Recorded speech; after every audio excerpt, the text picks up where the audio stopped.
अस्सलामुअलैकुम दोस्तों मे तुम सारी ٲسِو ठीक पठन असल पठन बस थिनिंग करान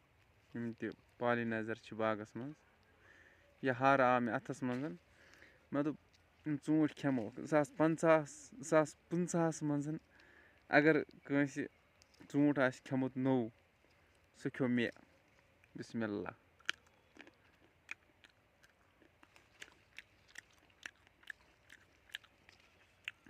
बहुत गोडनुक शख्स यम 2015 ूट खो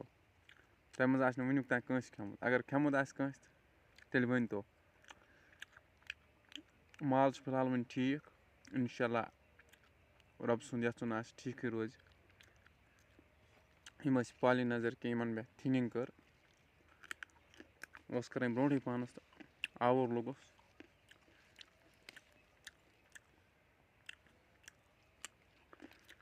3 4 5 6 7 अकिस बे वन तो पन्न बागन हज खबरा अतरा